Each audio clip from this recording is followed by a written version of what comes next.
Welcome to another Quantum Conversation, brought to you by AcousticHealth.com. I'm Loren Gailey, and I invite you to sit back as we enter the quantum realm, that space of the greater part of you. It is your connection to infinite possibilities, infinite potential, and infinite mastery. We are going multi-dimensional and into the realm of higher consciousness, discussing spiritual hierarchies and the beings that are here to support us during this great shift of consciousness. My guest is Valeria Tignini, and she has a remarkable story of her own awakening. Valeria, thank you for being here. Welcome to the show. Thank you. I'm actually very excited to be on the show, so thank you. We are looking forward to hearing your story of your own awakening and your experience as a multidimensional being and other communication. First, let's talk about this incredible time that we're going through right now, this shift, and there's a deeper awakening going on. Can you talk a little bit about your perception of the awakening? So there's a lot of schools of thought that are present in this moment, and there's the Vedic thought, which goes back to ancient India, and that school of thought there's basically spiritual eras that we go through. And right now we're in the Dwarpa age, which in the New Age it's considered the Silver Age. So we just finished this other age in 2012. And so you will notice that there is a lot of people that have been waking up since 2012. Mm-hmm. And some people had their awakening maybe in the 90s, and it was not so rapid, maybe a slower process, but ever since 2012 it's been rapid speeds. Mm-hmm. And we've noticed that it's in the mass consciousness as well, that spirituality and meditating and yoga and some of these, very things that were so taboo just, let's say, 15 years ago are now very present. And I know, like, my 5-year-old has yoga in her class, and, that was unheard of when I was a child. Isn't it beautiful? It is beautiful. It really is. And so where is this coming from? Why is the energy shifting so much? It's really coming from the two poles, which is our planet and the cosmos.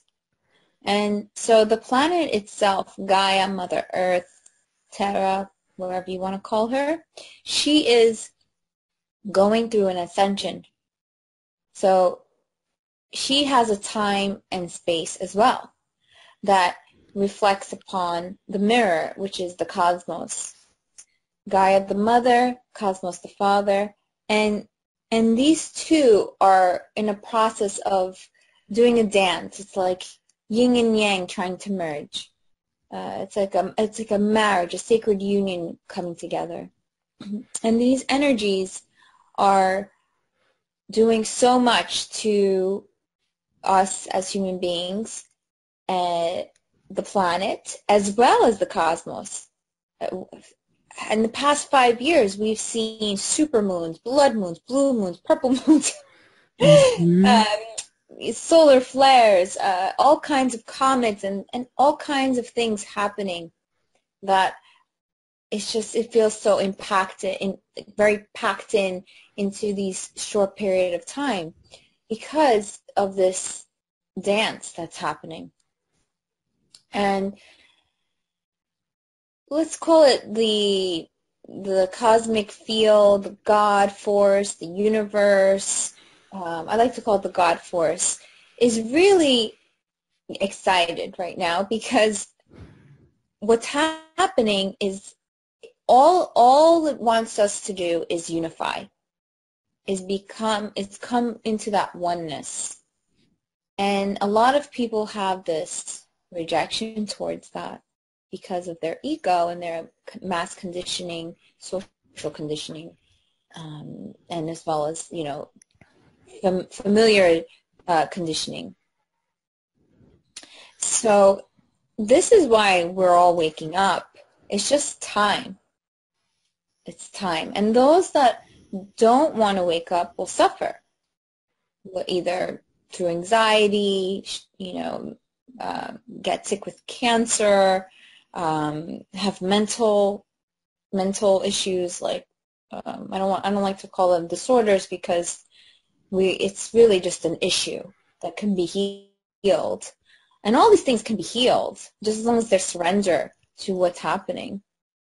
And the more we surrender to the knowing that this is what's happening, the more we merge with that energy and receive the gifts, the spiritual gifts. Yes, okay, so you did just define it there in a way, but let's define it a little bit more.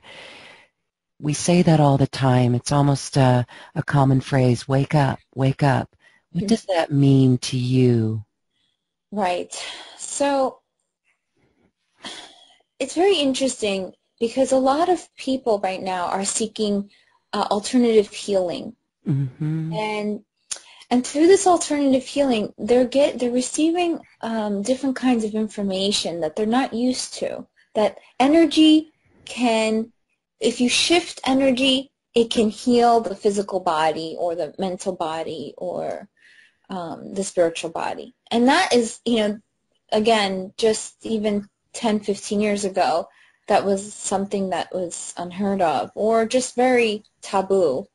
And so waking up really means, first of all, to wake up to oneself. So who are you? Who is the true self? That is probably the most important question from the day that you're born until the day you die. And once you find out who you truly are, then you start to wake up. And then, of course, there's other things, going down the rabbit hole, unraveling the matrix and discovering, different forms of energy and quantum physics. And there's all kinds of avenues. But the most important question is, who am I? And you yourself in your own awakening discovered this. And it's such a personal journey for everyone. It's different for everyone. You mentioned that 2012, that really saw people waking up. And, we did see it happening even a few years before. There were some big things. There's like this window. But even since 2012, personally, I've spoken with many people who came rapidly online with their gifts, whether it be light language or toning, and multidimensional experiences. And for me, it was more of along the way, many signs along the way, growing up, and then eventually going down the rabbit hole, going into quantum physics, and really living my passion. Let's talk about your story, your awakening story, because it does involve ETs, which are not little green men, but such a higher realm of being. Right. Well, when I was a kid, I moved from New York City to New Jersey, which is like, for me was like, oh my gosh, it was a big deal. Like, I live in the middle of nowhere. But it was a gift because the first year and a half, I was dealing with all kinds of different beings, the fairies, and I would communicate with all kinds of, I want to call them imaginary friends. I couldn't see them. I didn't know what they were, but I would hear voices. And then, so I was used to this kind of magical place where I just kind of fell into it. I said, yeah, this feels good. No fear around it. And then one night I saw a very bright light when I was 9 years old in a friend's backyard. I could see from my window 2 or 3 houses down, and this very bright luminous light started in the backyard and woke me up. And of course, light can't wake you up if it's that far away from outside the window, but of course it was the energy that woke me up. So I look out the window and I said, what is that? Are they having a party? And I remember it was probably like maybe May, somewhere around then. And I was like, what are they doing in the middle of the night? Are they having a party?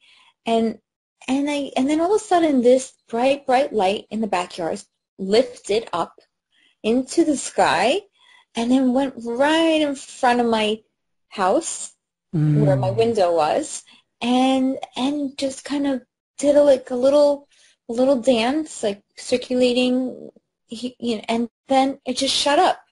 I was like, oh, hello. Wow. And it wasn't a craft. It was just a ball of light, probably this, I would say the size of one of those, like, those exercise balls that you sit on. Mm-hmm. Those plastic ones. And it just went up, and I remember I rushed into my mother's bedroom. I said, Mom, I just saw like, I think, a UFO outside. She said, oh, okay. That's good. She didn't make anything of it. But in that next morning, I remember I looked at my neighbors, because he went to school with me. He was in my grade. And I looked at him and I was like, oh, is he different? And I couldn't tell, but I remember at my graduation, his father gave me my diploma, my high school graduation, and his name is Lucky. And I was like, that is just perfect. And I gave him the biggest hug. I think I literally wrapped my legs around him. That's how excited I was. And I just thought, that is just like a beautiful sign that, I was just lucky to see that, because it stayed with me. But I never made a big deal. I never would talk about it. I just felt it was normal. Okay, well, it's fascinating. Again, the mother, my own experience, it happened just 9 years ago, and I went to my mom and I said, I saw a UFO. And she said, oh, Loren. So she discredited that. And your mother, she didn't really discredit it, but she was like, yeah, okay. Not Right. really being truthful or getting excited about it, maybe dismissing it as child imagination. Right. Where did you see it? Oh, so mine was and it was not a ball of light. It was actually, I saw the form of a ship, and it was at twilight. And first it was just lights that illumined in the distance, and it looked like 4 orangish, reddish rectangles, like, of the windows, and it would just illumine for a second. And then when my husband and I, we kind of jumped up and were looking out the window going, look at that. And the next time we saw it illumine, those 4 rectangles would be bigger because it was getting closer to us. And so every few seconds it would illumine until finally I could outstretch my hand, and when you take your thumb and your index finger far apart as possible, that's how wide this was in the sky, and it was right over my house. And then when it would illumine, I saw 2 rows of windows in an arc. And so this experience lasted for like 40 minutes, and it was just exciting. And my knees were weak. I didn't even think to get a camera. Right. No. And my 8-year-old son upstairs was seeing the same thing, but he was not even concerned. He didn't even care. It was normal in his view. So I find that very interesting. Isn't it interesting? Here you were 9 years old. When you saw yours, there's a lady, Victoria Lillenquist, who has actually made videos of these lights, and they come more in an orb style with like flashing, sparkling dances of light. Was yours, you said it was like a ball of light. It was a bright light. Yeah, it was like an solid? Okay, so was it solid white, or did it change colors? It was solid white then. Yeah, but they change. I see them now very often, and You do? Yes, very often. Almost, there's a period of time that I literally could just call them. I mean, now I don't call them so much, but if I'm in nature and I call them, they just come. And so as you wrap your, I mean, we can use the word ETs, but these are I like to call them maybe star beings. star beings. Star beings, absolutely. So I want to touch on, Lauren, your experience. So those beings were Arcturian. Wow. Yeah. So that I feel like that's, whoever comes to you is usually your root race. So do you have That makes so much sense. yeah. That really makes so much sense. And here's another facet to that experience. It was interesting that my knees were weak. They were shaking. All we could do was sit down and just watch it. And at the very end, the last time we saw it illumine, it turned into a bright light and just went into nothingness. It didn't like zoom off. It just like the white light just went boom and just ended. I realized that I really truly have to own that experience. Yes. Thank you for that. I feel very close to the Arcturians as well, and so that makes a lot of sense. I feel very Lemurian, and also I feel the Pleiadians, but there's something about the Arcturians, and we're going to get into this in our discussion as we go deeper. Tom Kenyon has felt and made a connection that Jesus is Arcturian. And so when we look at how we feel a connection to the Arcturians, so many of us feel that deep connection with Jesus as well. So that does make a lot of sense. Arcturians are very heart-centered. They're a new race to the planet. Well, the newer race. They're not that new, considering thousands of years ago, but they are the newer race to the planet.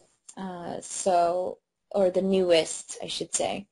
And so there's a lot of unfamiliarity with their energy, and not so many people connect to the Arcturians as much as, let's say, Palladians or Syrians. So this race is very new to the planet, and so a lot of Arcturian beings, they actually feel that. They feel that isolation. They feel like they don't belong in a way. You mean those embodied on the planet as humans? Yes. Star seeds. Yeah. Star seeds.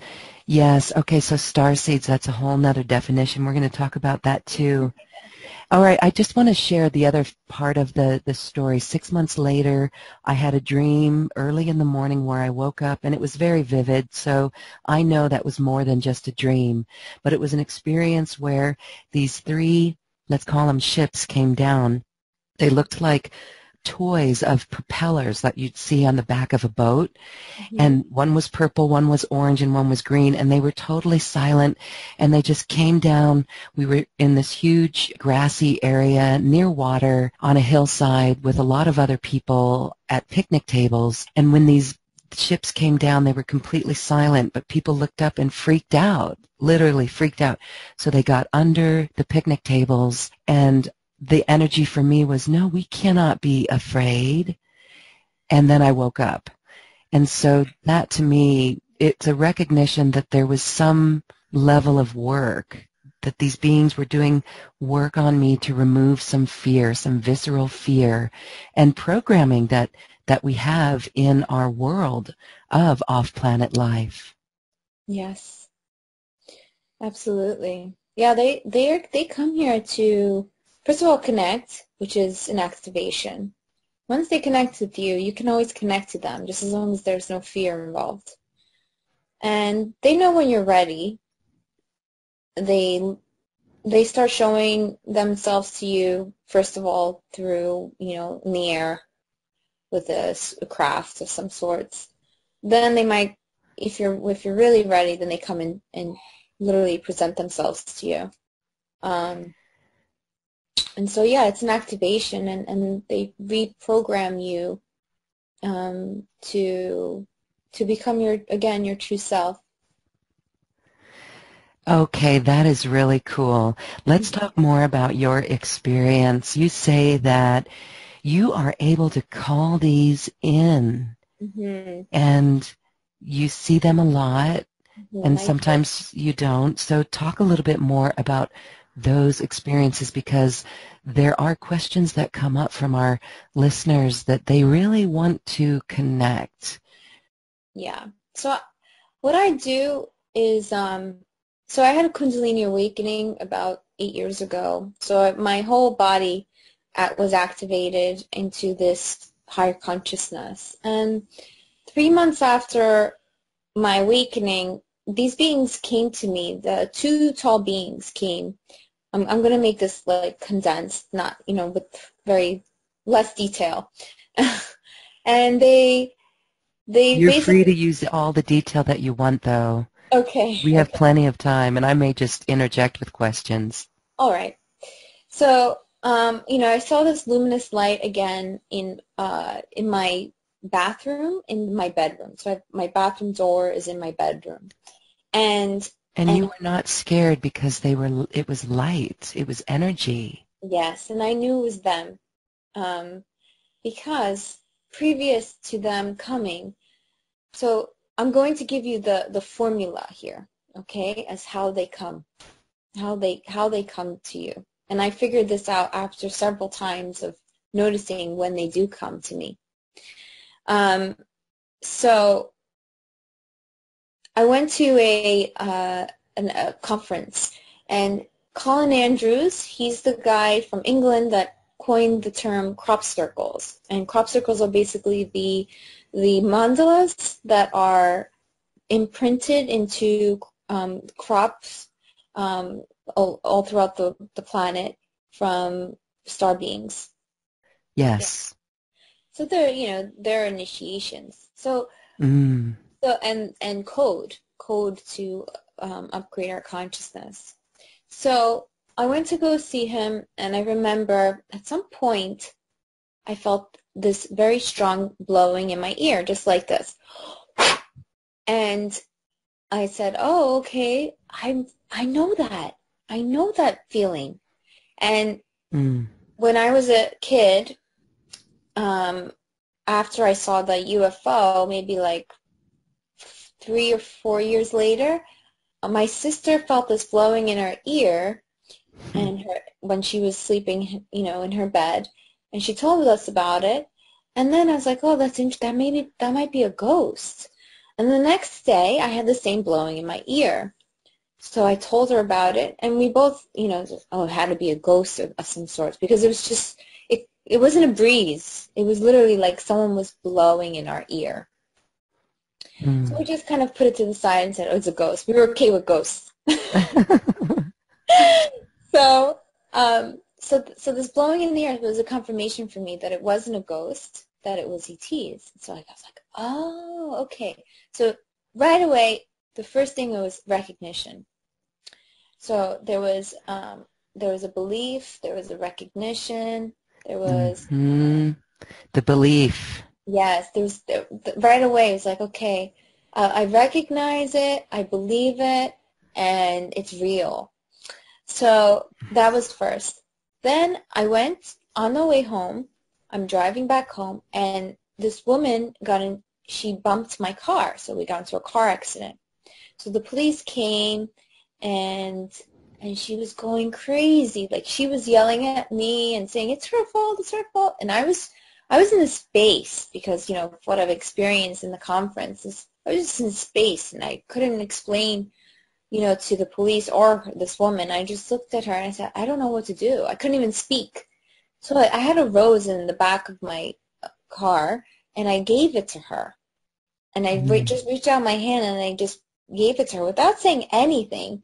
And the police officer was looking at me like, "What is she doing?"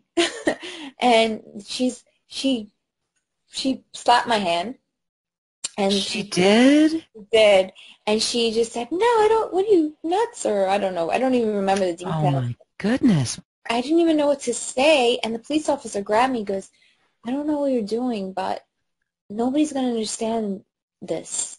he says, "You're different. Just go back in the car."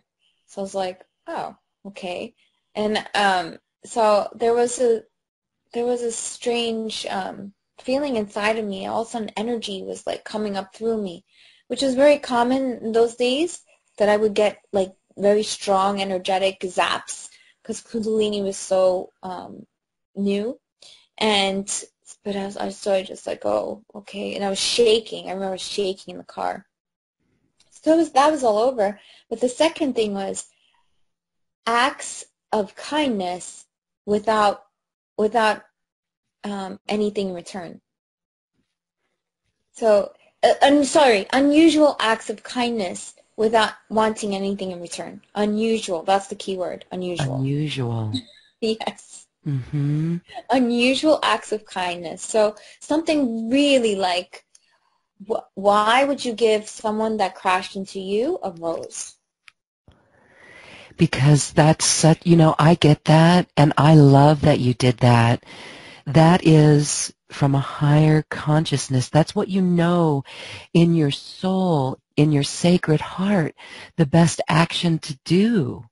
Yeah. I mean, I feel that harshness of that not being accepted, but on a fair level, in a way, that did a lot of work to expand her consciousness, and it definitely stuck in her memory. I am certain she still thinks of that today. Hmm.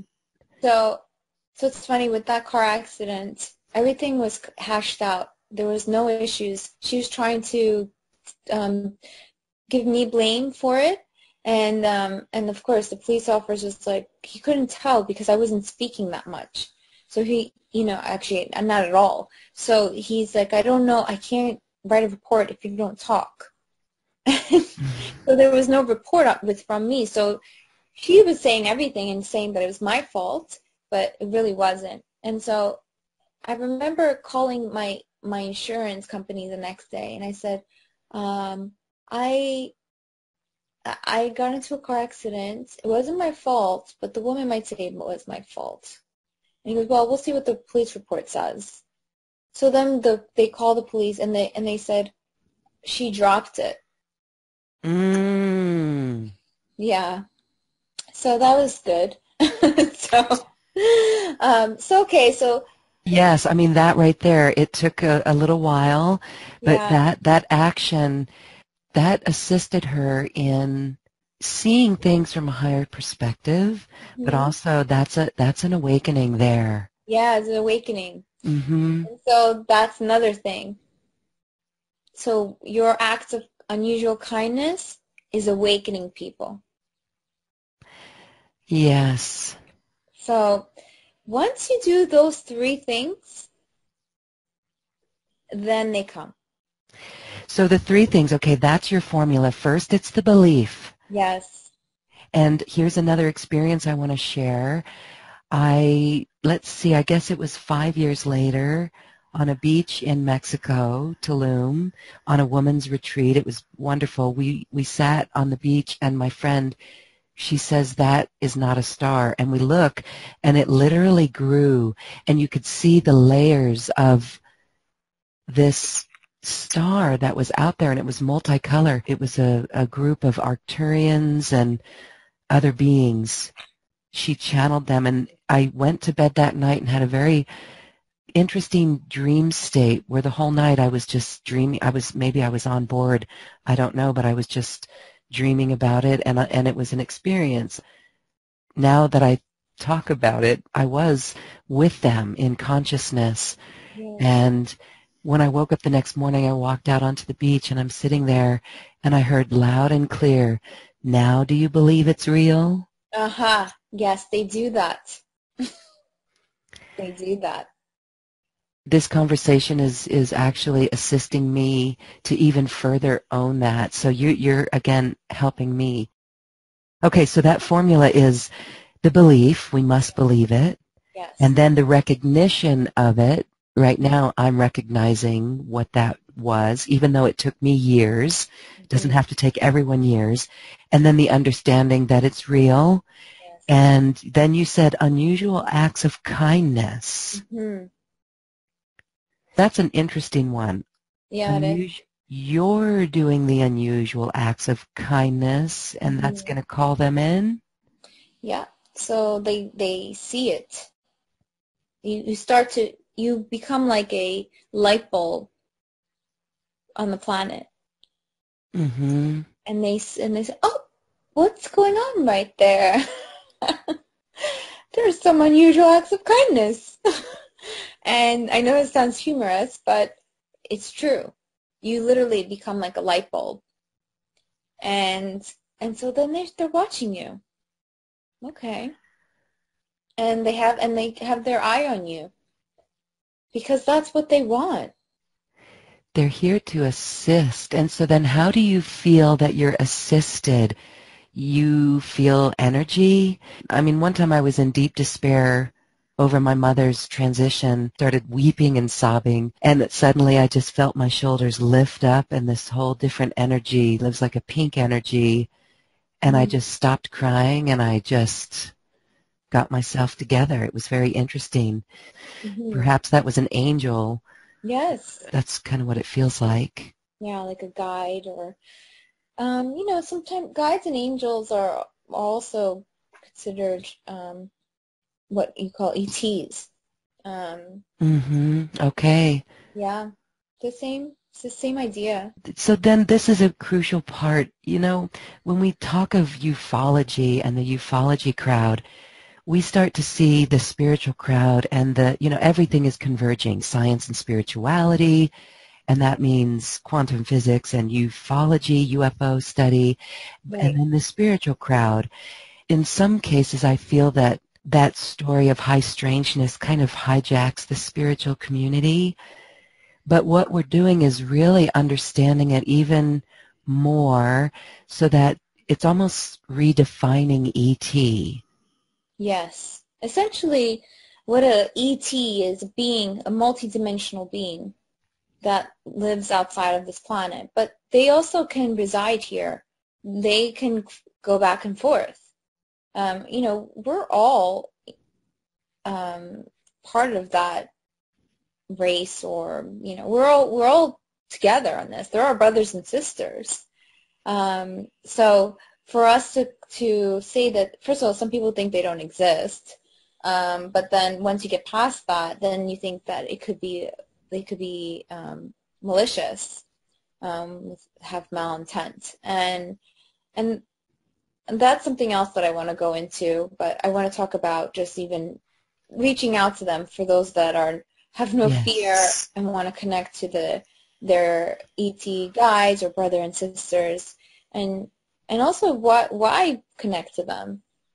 Yes. First of all, my experience with them have always been positive, and they've expanded my consciousness more and more every time I connect to them. And they give me downloads, and essentially they are mirror view. The ETs that connect to you are your root race, which is where your DNA comes from.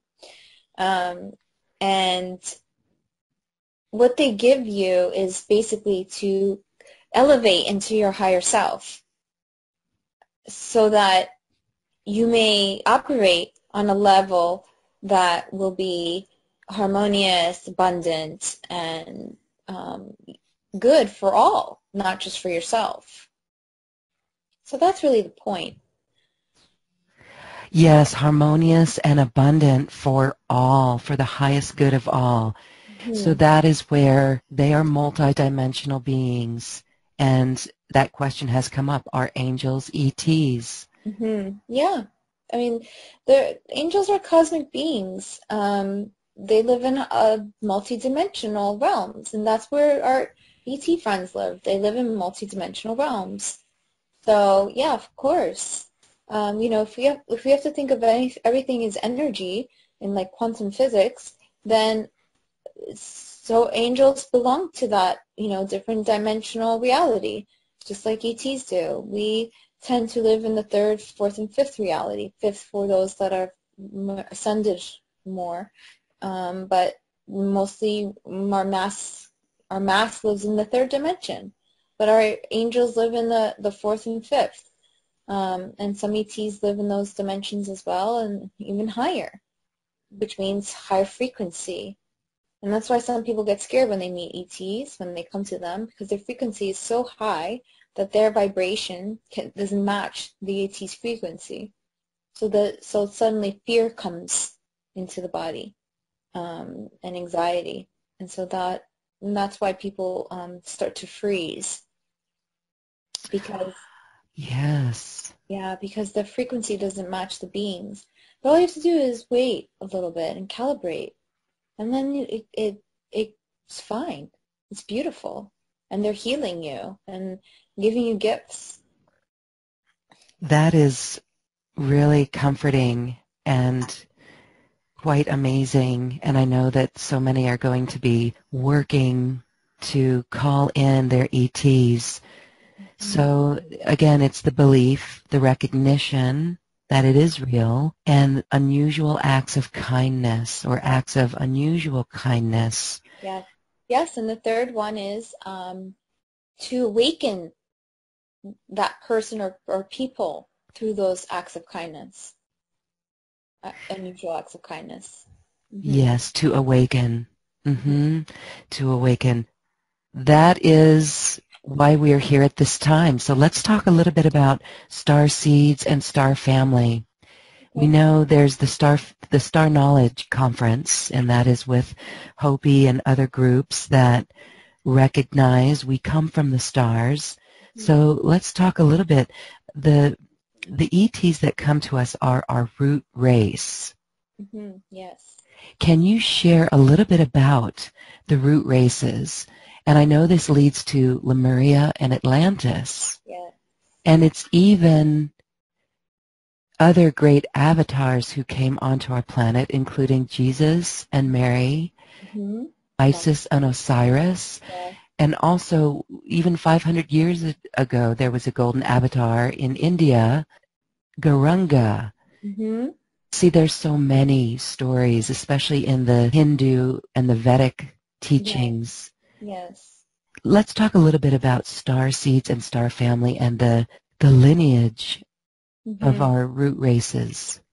Essentially, planet Earth has been, we'll call it, invaded or visited by ETs from all over. And essentially they came here because most of them were looking for a new habitat, because either their star planet was dying, or they were running out of resources, or something was happening where they couldn't survive on that planet anymore. So I don't know if your audience remembers or knows that, we used to have giants on this planet. And those are one of the first kind of races to be here. And it was going on for a while, their race. On Easter Island, we have the giant statues where you just see their face, but now they found out that there's a whole body underneath. And they're all facing in a certain way, and those are basically models of what the people were like on this planet. And then their race died down. It wasn't sustainable for them here, perhaps in vibration, or I really don't know. I know that there was a period of time where they were dealing with the dinosaur age. Dinosaurs weren't that big, considering, it was like dealing with a lion rather than a giant being. Because the beings were so big. They were big. They were massive. But they didn't survive, just like the dinosaurs didn't. Our planet was going through a lot of changes during that time, so it just wasn't sustainable. So then there were other beings that came and didn't survive. And finally there was a race called the Anunnaki. Have you heard of them? Yes. Mm-hmm.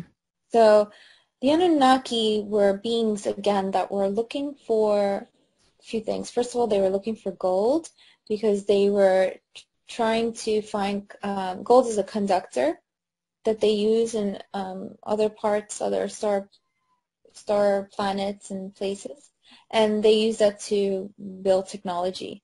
And so they were looking for gold, which is to them is God, and their gold is so much here on planet Earth, and so they really start to like this planet, because they Anunnaki originally from Sirius, and so they're very quite intelligent beings, and they gave us a lot of information. The Syrians, the Anunnaki gave us basically, they started building cities, and they were the ones that kind of gave us this quote-unquote matrix reality, because before that, the beings that were lived on this planet, it was very open. It was just living with nature and not dealing with something called time or limited space, or even just, doing things like, there's like even simple thing like a spiritual hierarchy. There was no such thing as that. But the Anunnaki brought that information down.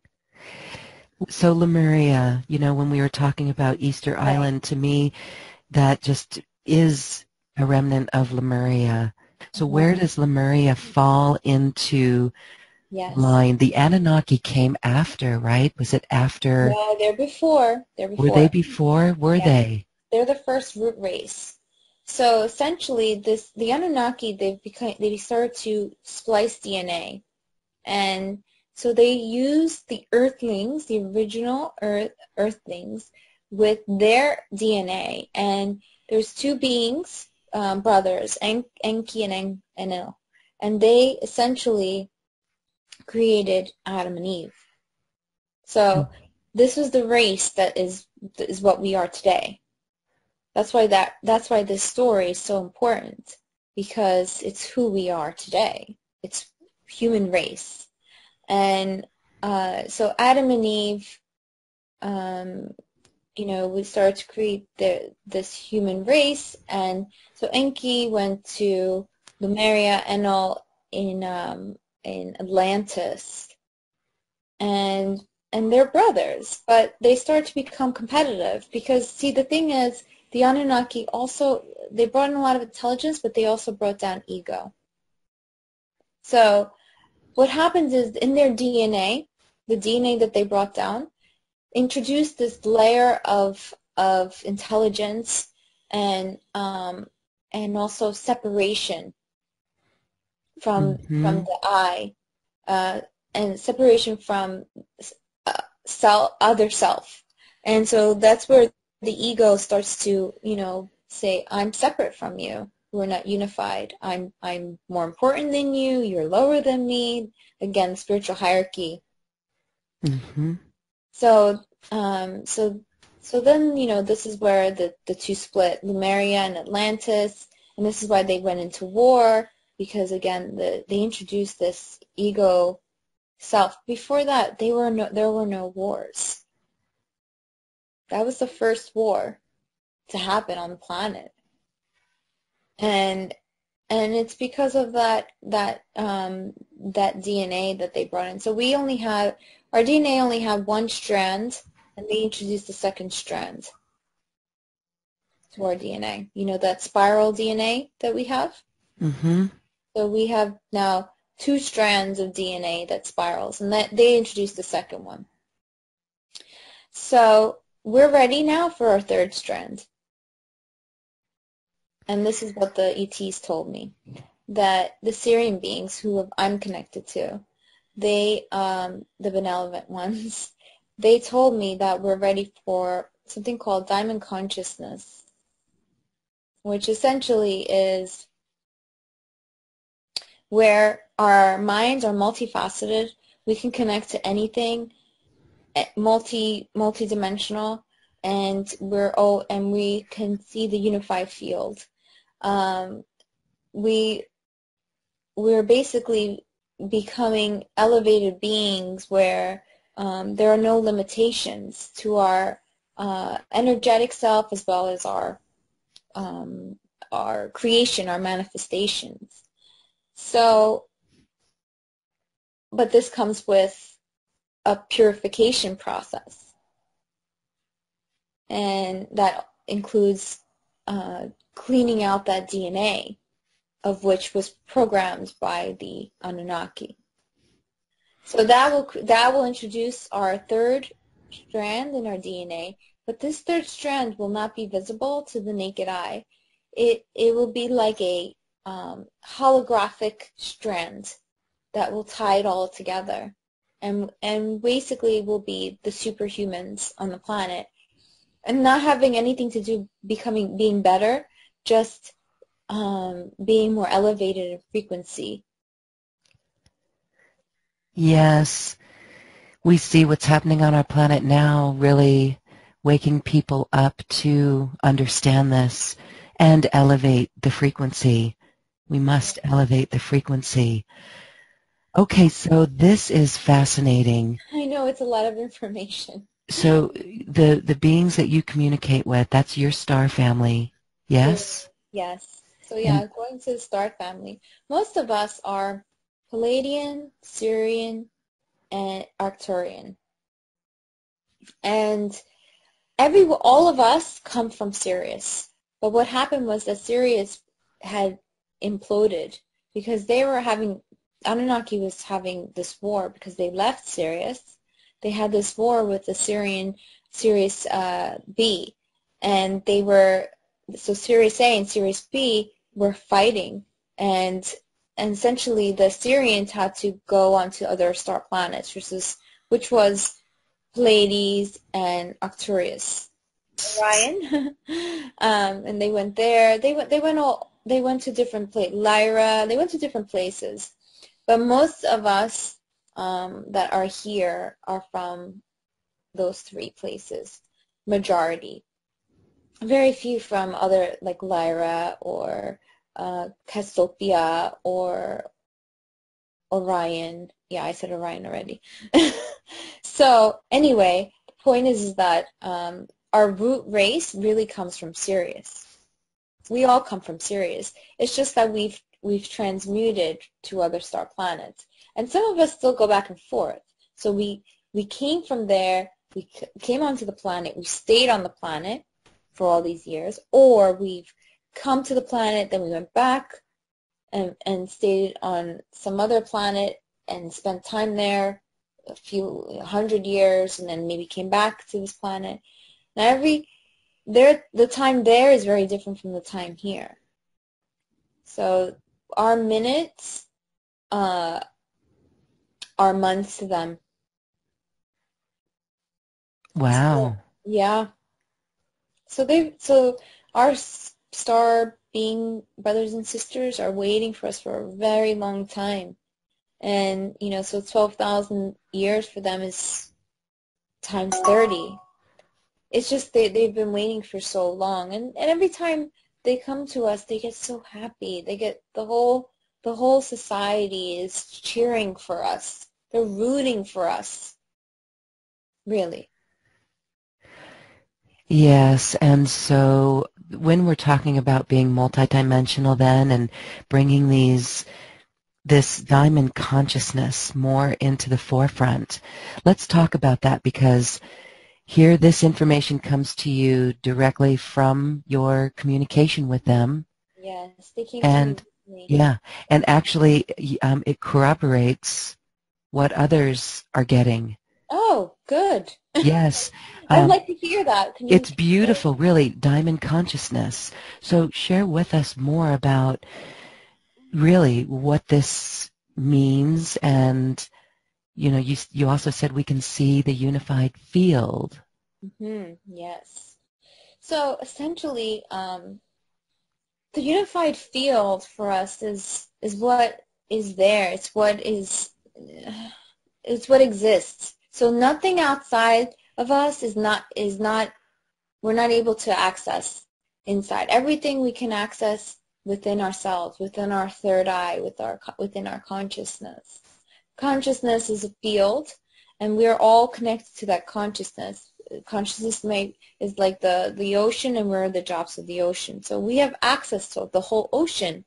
It's just that we believe that are limited to these bodies, to this mind of what we know, what we see, touch, feel, but we have access to all of that. So that's what diamond consciousness is bringing, is that access.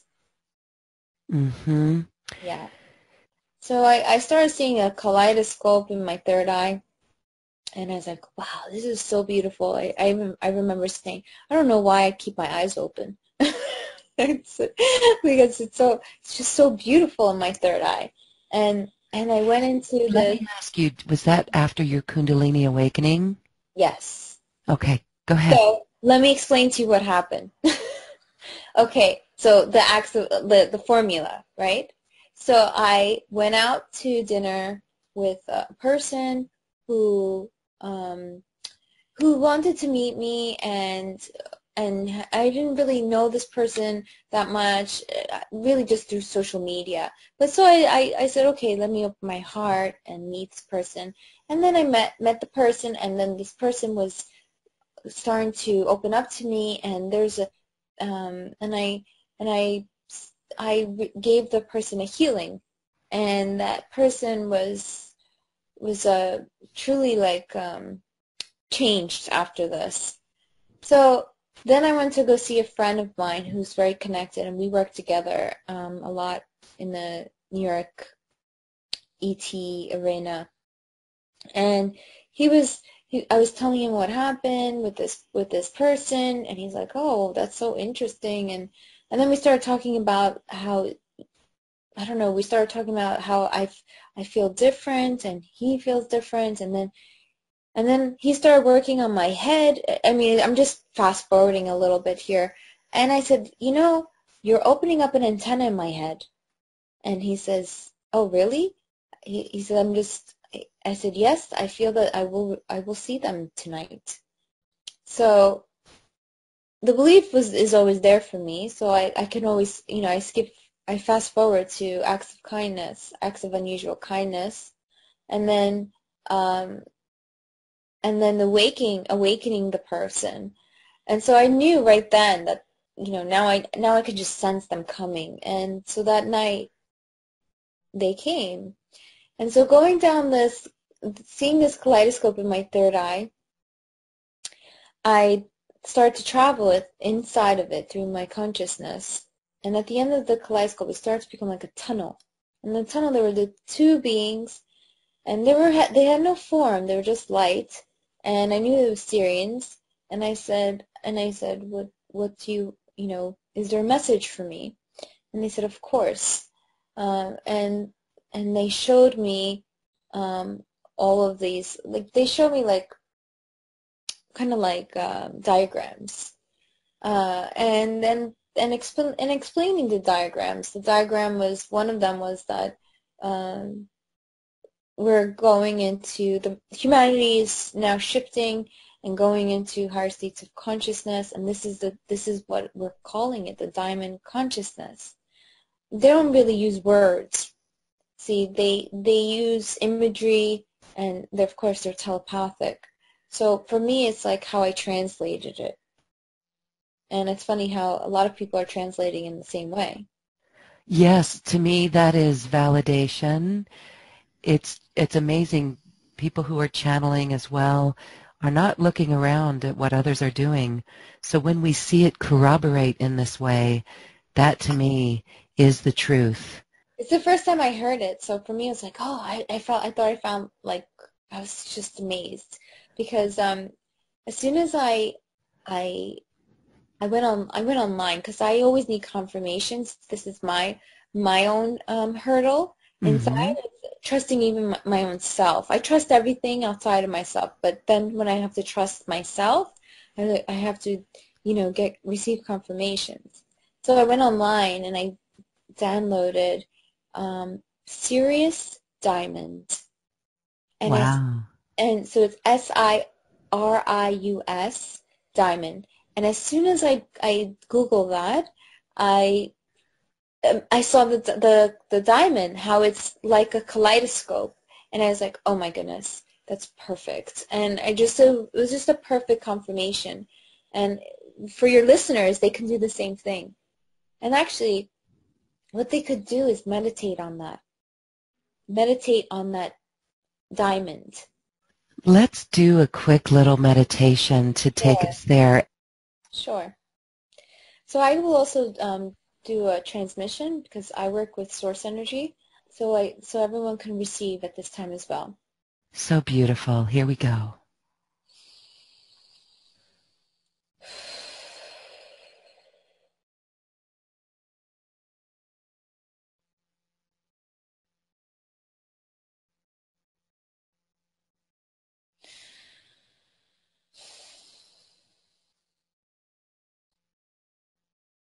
Rai troi straikeria prashik tira transanana katiata seya. Rai ro kasina nonabaria shinono kosono igriya signina siya. Presto te jashu kotoristo toria sakaria troprakatiya stanakti. Vase Christ noiste katera parashkotarai.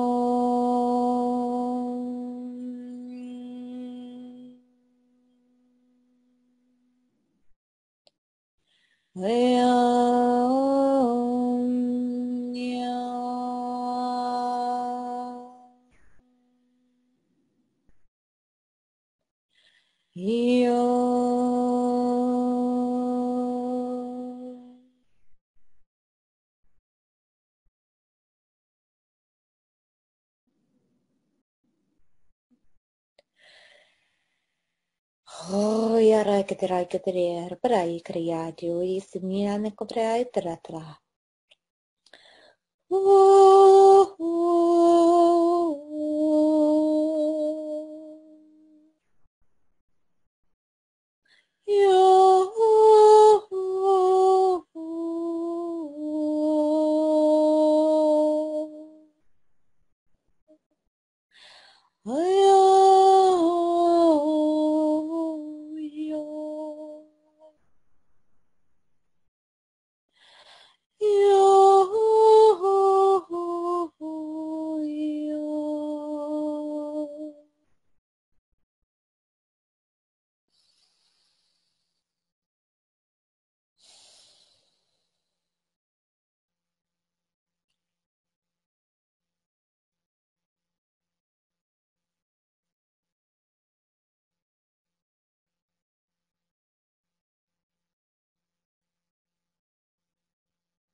Arestora priastina katiata.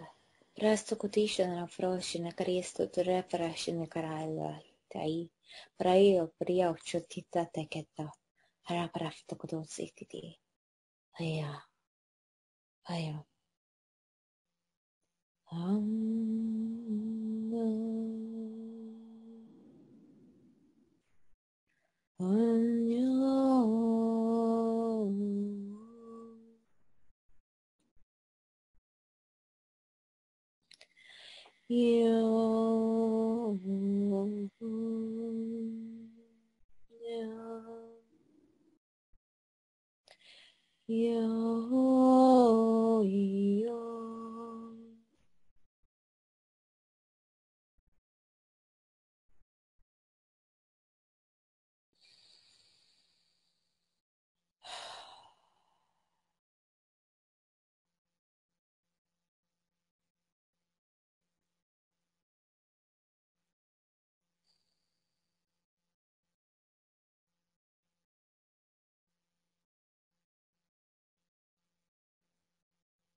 Thank you, everyone. That was amazing. I received there was a doorway with two triangles pointing at each other. And this doorway was silver, and we're all walking through that doorway, which is a symbolic meaning towards moving through into this states of higher consciousness. I also received at the end of this doorway, we were all graced with a rose onto our third eye. I don't know what this means, but this is what I received. The rose is perfect. It's a perfect illustration of such beauty, of God's beauty. Mm-hmm. And to me, that's Mother Mary. Mm-hmm. Yeah. For me, feeling what was going on in my body when we began, it was very interesting to feel a little area, and so give attention and love to that area. Mm-hmm. It was very interesting in the toning in the beginning. It was like it was, cymatics, where it brings forth an image, and the image it brought forth was, it was like lines, and I knew it as the matrix. Uh-huh. For me personally, when I see beautiful scenery, but there's electrical wires across it, that's me knowing that I'm in the matrix, or I'm seeing the matrix. That's a personal experience I've had several times. And so that's almost what this was like. It was as if you were lifting us out of that matrix. It's like a matrix of belief, right? It's the old, it's these old programs. But then when you started singing, it was like a crackling of tension on my left ear. I mean, it was like releasing, like a crackly spider web. Mm-hmm. And then I saw the diamond light, and it was like well, it reminded me of the ship I saw in Tulum, Mexico, flashing different colors. But then not only did it stay supposedly outside of me in the vision, but it came within me. And then I felt that whole pulsing diamond light pulsing throughout my whole body. Mm-hmm. And then it slowed down after you came and sang the second toning and singing. Everything calmed down. It was like a layer of calm. Mm-hmm. Yes. Well, a lot of people might receive, as like you did yourself, an activation through this. That's an activation. Okay, so now let's talk a little bit more. There are some who say 12 strands of DNA, that we had an original 12 strands of DNA. Are you given any information about this? Not yet. If I tune into it, I think that our strands have not always been physical, meaning, again, going back to that holographic idea, that our third strand will be holographic. That's how it will progress, that it will become this holographic DNA. And science is so keen on analyzing everything, but yet it's amazing how science has yet to heal things such as, cancer. It's really quite simple. But this is the whole waking up process is. Yes, and we are in it. We are in the shift. Yes. And so, when you look at how science calls 97% of our DNA junk DNA, Right. that could not be further from the truth. That's right. It's Okay. it hasn't been activated. It has not been activated. So as we talk multidimensionally, activating our DNA really is what we're doing with this diamond consciousness. That's right. That's right. And I think the door, you see, you saw the matrix, that we were lifted out of the matrix, and I think that's what the door was, is that we were walking through that door past the matrix into this higher consciousness. Yes, and it's the saving grace for our planet, and we are assisting Gaia into this, and we're doing it within ourselves too. Now, some of the audience might have felt some cold breezes around their body, and that's their guides, angels, star beings. So that could also happen. Other people might have felt a warming in their body, the heat, which is healing. And some people might have felt cold, which is deactivation. And some people might have felt cold hands or cold, which would mean activation for them. Or warm hands would be healing for them. Okay, thank you for clarifying that. Mm-hmm. Yes, all right, it's just expanding our comprehension of this. Right, and not being afraid of what happens through this process. Just the more wisdom people have, not that you have to be in your head so much, but it just brings ease to the process. Brings ease to the process. Okay, well, just know that this is our star family waiting a long time to see us come back online. Yes. Okay, beautiful. This has been exquisite. We have the formula to connect with our star family. And as we're being multidimensional, let's talk a little bit about the energy of being multidimensional. Well, essentially, we are multidimensional. It's just knowing it. And once you start to feel your own energy, your own vibration lift, then you can feel others as well. And not just humans, but trees, water, animals, everything. Everything has an energy, so then you can start to feel that energy outside of yourself all the time. And that's why people love to have crystals, because the crystals start to bring in an energy, and then you start to vibrate to that energy, because it's a calibration of you vibrating to that higher frequency. So that's essentially how we become more aware of our multidimensional self, is really just tuning in to the energy inside of us, paying attention to our bodies, what is telling us, if there's an ache, if there's a twitch, if there's anything, paying attention to that and working with our bodies, as every organ, every muscle, every meridian, chakra, is bone, is a living organism, and it's a conductor, it's an indicator of where you are at spiritually.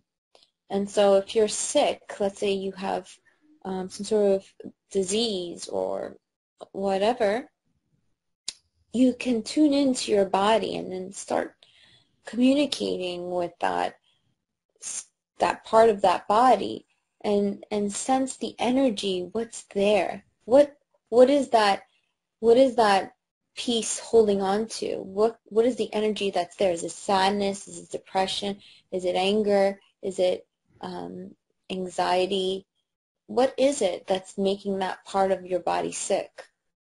And then from there it expands. And that's why I'm saying a lot of people that are seeking healing have awakenings, because they realize that everything is energy in the end.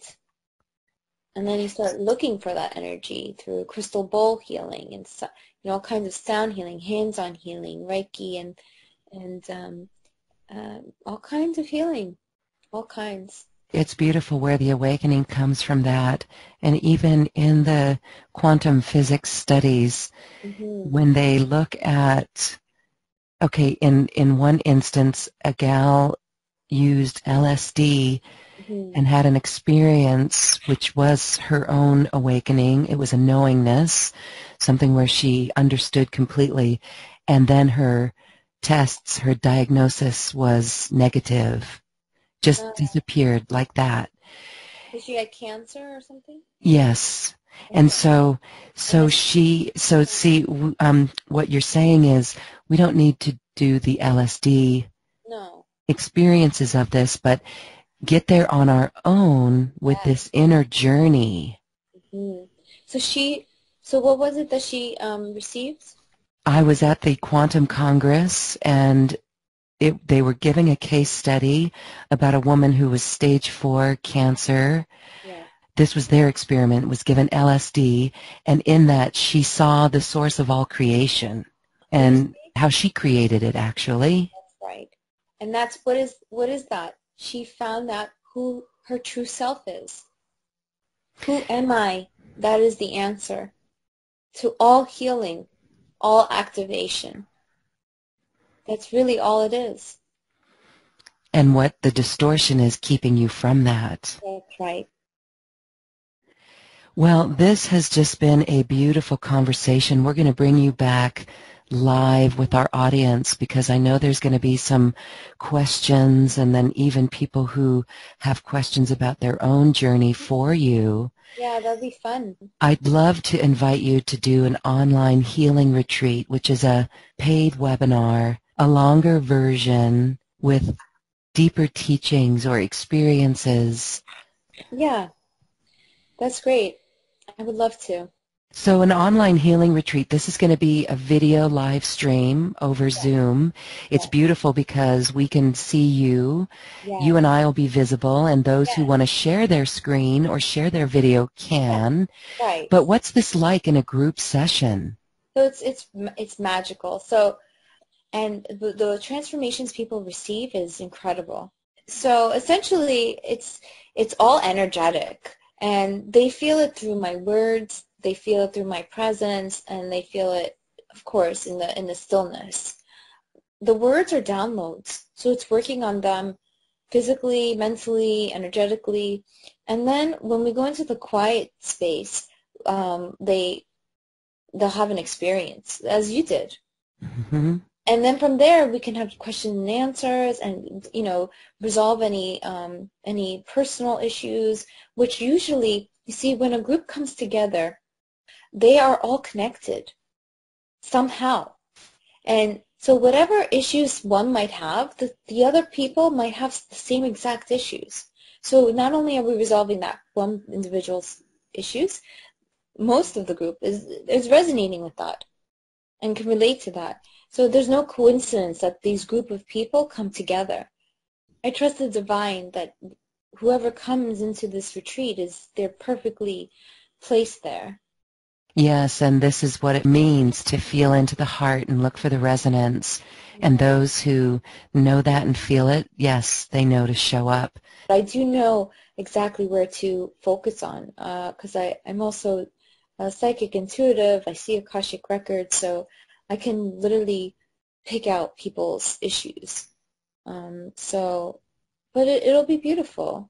Yes. We invite our listeners to check out the information that we have for that on our website.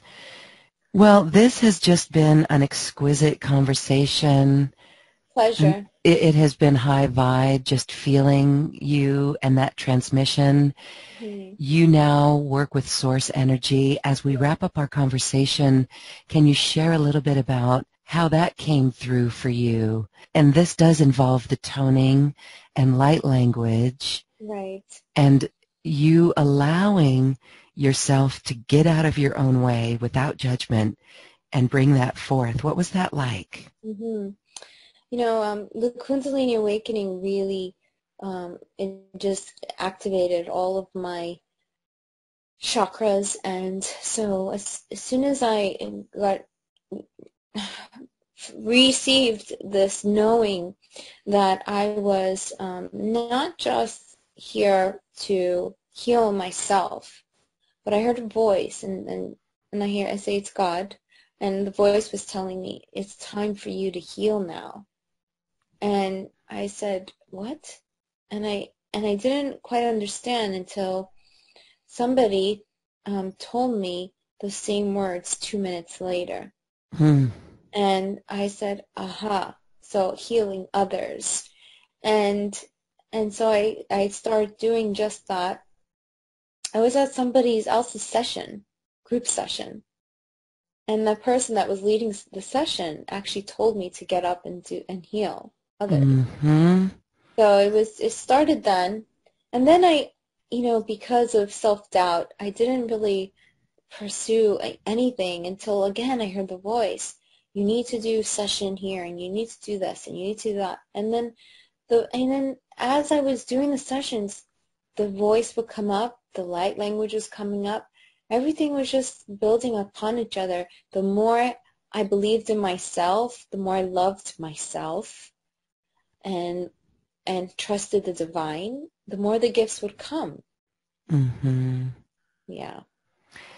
That's beautiful. Yeah, even when you have Kundalini awakening, it doesn't mean that you are you just kind of snap into this very, healed person or very centered person. Or it took a while for me to step into myself because the mind had to catch up. And get out of your way. That's right. Like holding you, limiting you. That's right. The doubt that you had to work through. Yeah. And again, what's fascinating is that here it was 9 years ago. Mm-hmm. That was before 2012, but right in that very potent window. Yes, it was. It was December 12th, 2010 for me. 12/12/10. Wow. Yeah. Where were you? Were you at a sacred site? I was I was at a dance studio. That'll do it. Yeah, and this man who works with the same energy that I work with, his name is Abdi Electricite, and he's now the godfather of my daughter. But he's like a brother to me. We've become so close. He's not just the person that activated me, but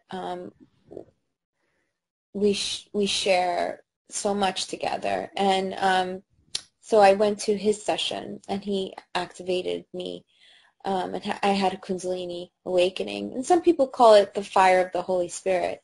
And that's what Abdi calls it. He calls it the Holy Spirit. Mm-hmm. Yeah. Yes, I was in Peru and saw someone do that on a sacred site, just coming through a particular area, and was assisted by a shaman. So very interesting. Okay, well, thanks for sharing that. You know, it's amazing. Like, people like you, it's coming up more and more and more. I find that there are more people like you, and you're like a specific kind of being where you have your own gifts, of course, and you have things to share, but you are like pulling in energies together, creating a matrix of new energies. So what you're doing, I honor it, and I give you so much support and love. It's really important what you're doing right now. Well, thank you for that. Thank you, thank you, thank you. And I know as we talk about New Earth, this is how we do it, with passion. And Yeah. I've said this I wrote this down on a sticky note. Passion flow is the new cash flow. Oh my goodness, absolutely. Yes, because it is, we will be provided for. Yes. And it's a shift in relationships to currency, but I know that when we do come from our heart and we allow our passion to do the things that we love, and that's what we did when we were children. What did we love when we were children? When we go back to that and go from that space and just begin doing it in service, like you said, these unusual acts of kindness, then New Earth is anchored in, and we are supported for it. And so that's the mission for everyone who listens to this show, is to truly just bring forth their passion and live in New Earth in this way. Yes, you just reminded me, because if we're going so deep into, altered states, I kind of lose track of my reality here. But I'm also working on a web series that it's about a woman who has a kundalini awakening, and she starts to, through this waking process, she starts to see things, and it's basically a story about what every person that's probably listening to this is experiencing. And I'm doing it with my co-partner, Richard Burns. He's directing it, and I'm starring in it as well as co-creating it.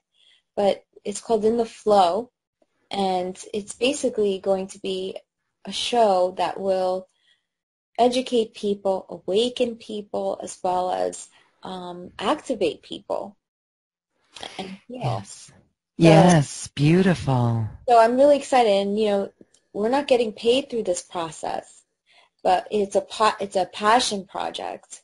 We're really just doing it for humankind. And of course, eventually we might receive, we're going to receive an exchange for sustainability purposes. But that's really all it is. It's just to sustain the project. So yes, and there's New Earth creations that do sustain. I hear from people who have extra funds and they want to give it and they want to share it, and crowdfunding allows that to happen, and donations allow that to happen, or simply putting up a PayPal link for donations for it. That will be the support. So it's newness on New Earth of how we work with currency. And we have how we think about it, really. How we think about it.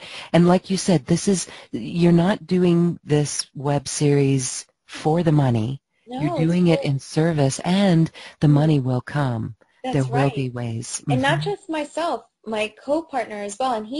And I wouldn't consider him an awakened being. He had a cancer and received healing through a facilitator, and his cancer was healed through that, and it brought him a lot of curiosity. And he happened to be a filmmaker, so Awesome. but he's still so green to the anything that we're just speaking of. It's just Mm-hmm. very, but it's in his heart to create this. It's he says it all the time. It's beyond me, and that's coming from someone who's not fully awakened, who's really just on the precipice of dealing with reality, 3D reality, and multidimensional. So it's amazing. And using his talents and skills from that unawakened world into this awakened world. And that's his passion, and his curiosity over how that worked will help him and you produce beautiful programs. That is cool. I'm so excited for this time because so many of us are stepping into that. And really, you creating this channel it takes a lot of courage to create something, especially something that's so new to our minds. And you're creating a new channel of energy, and I think that courage, it comes from our hearts. Yes. It can only come from our hearts. And in the world where we see a lot of chaos out there, we, from a higher consciousness point of view, must be centered in the heart and find the solutions instead of just complaining and worrying about what's going on. Right. Yeah. I know the younger kids coming in are stable against this, right? It's almost as if they're immune from it. But there's still an in-between stage. Yes. Yes. It's amazing. It's fascinating. We're living in such an important time, and we are here to witness it. We're literally watching the shift happening before our eyes. By making the shift with unusual acts of kindness. Yes. Wow. Valeria Tignini, thank you for this quantum conversation. Thank you. I really enjoyed it. You're wonderful. As we say goodbye, I just want to give you space for a few parting words. The most important thing in any waking state is to love. Always love yourself and love others. That is the most important element, vibration that we can carry. The single most important message. Thank you.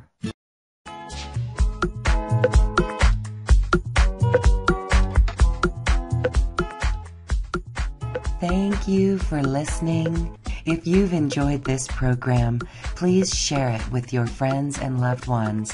And we thank you for shining your magnificent light and adding it to the world. This is when we love ourselves like no one else can. We leave you now with music from the universe. Music literally created by the universe, as musical notes were assigned to mathematical equations. The result is this beautiful music, available at acoustichealth.com. Namaste.